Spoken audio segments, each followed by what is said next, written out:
इस समय पूरे देश भर में जश्न का माहौल है और माहौल भी इसलिए बनता है क्योंकि जो वुमेन्स क्रिकेट टीम है भारत की, उसने वर्ल्ड कप खिताब पहली बार, क्योंकि भारत पहली बार वुमेन्स का खिताब जीता है, जो वुमेन्स वर्ल्ड कप है उसको अपने नाम किया है।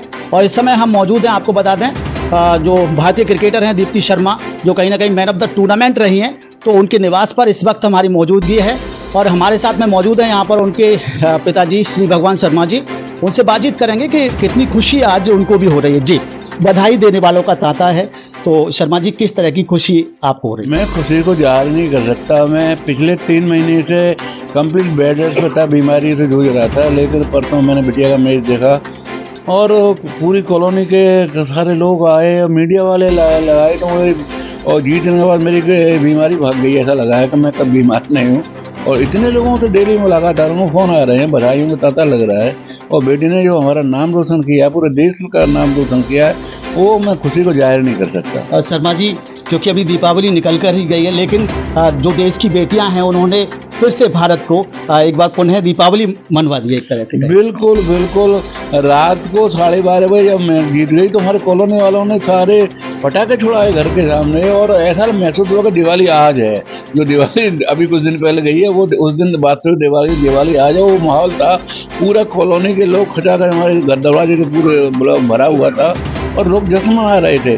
और सांसद हमारे नेता जो है एसपी सिंह बघेल साहब, वो तो 1 घंटे बैठ के मैच लेगा और बोल के गए अगर इंडिया जीती है तो मैं रात को 12:30 1 बजे जब भी होगा मैं आपके पास फिर बधाई देना आऊँगा।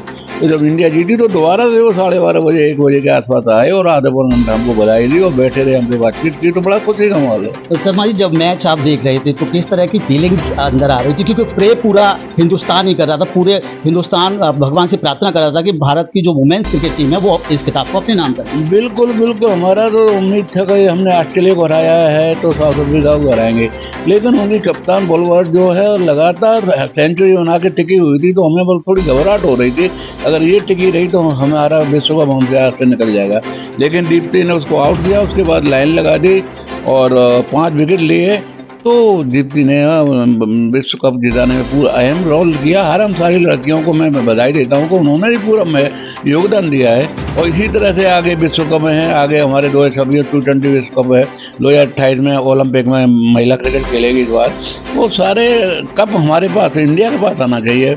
हमारी लड़कियों का हौसला बुलंद है और यही इसी तरह बरकरार खेलेंगे तो निश्चित रूप से हम सारे कप अपने पास लाएंगे। शर्मा जी, आप उनके पिताजी हैं, तो क्या लगता था आपको? शुरू से लगता था कि जो मेरी बेटी है किसी दिन भारत के लिए खेलेगी और इतना बड़ा नाम हासिल करेगी? नहीं, ऐसा मुझे बिल्कुल नहीं महसूस हो रहा था। एक्चुअली उसका क्रिकेट शुरू हुआ, उसका बड़ा भाई सुमित शर्मा क्रिकेट खेलता था। वो यूपी के लिए अंडर-16, अंडर-19 बिनू नंकड़ात खेला।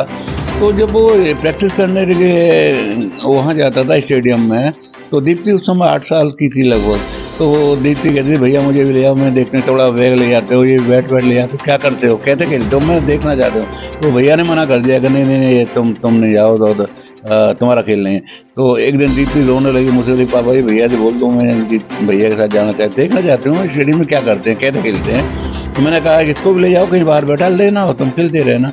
बेटा दीप्ति को लेके गया और बाहर उसने सीढ़ियों पर बैठा दिया और वो क्रिकेट खेलने लगा। सौभाग्य से उस समय की अंतर्राष्ट्रीय खिलाड़ी आगरा की हेमलता अकाला आगरा वहाँ स्टेडियम आई हुई थी और बच्चों को क्रिकेट सिखा रही थी। दीप्ति विकेट से 50 यार्ड गज दूरी पे बैठी हुई थी, तो उसके बाद बॉल आई, उसने डायरेक्ट थ्रो विकेट पे किया। और हेमलता बोली ये बच्चा कौन है छोटा था जिसने 7 थ्रो फेंका है? तो बच्चों ने बताया कि बाला की बहन है, मेरे बेटे को बाला के नाम से आते हैं क्रिकेटर। तो उन्होंने मेरे बेटे को बुलाया, कहा बाला मैं तेरी गारंटी नहीं लूँगी, किसी लड़की की गारंटी लेती हूँ। अगर तुमने इसे क्रिकेट खिलाया तो ये एक दिन इंडिया टीम खेलेगी और ये हमारे देश का नाम रोशन करेगी।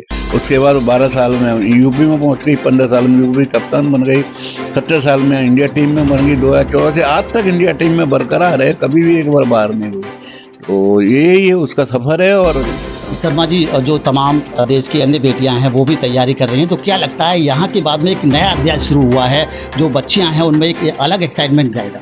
बिल्कुल बिल्कुल। दीप्ति शर्मा से काफ़ी बच्चे प्रभावित हैं और दीप्ति हमारे रोल मॉडल बच्चों के लिए बन चुकी है।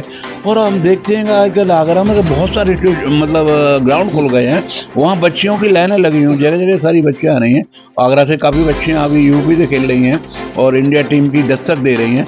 तो मेरा ये है कि दीप्ति शर्मा को देख के हमारी बेटियों का मनोबल बढ़ेगा और हर क्षेत्र में बेटियाँ आगे शर्मा जी, बढ़ेंगी। संदेश आपकी तरफ से क्या रहेगा जो तमाम खिलाड़ी तैयारी? मेरा संदेश हर माँ बाप को, हर परिवार को यही है कि हमारी बेटियां बेटों से कम नहीं है, उनको पूरा सहयोग दें, पूरा समर्थन करें और जिस क्षेत्र में वो आगे बढ़ना चाहें, चाहे खेल हो या पढ़ाई हो या जो भी क्षेत्र हो खेल का, उसमें उनका पूरा सहयोग दें। हमारी देश में हमारे देश का नाम रोशन करेंगे।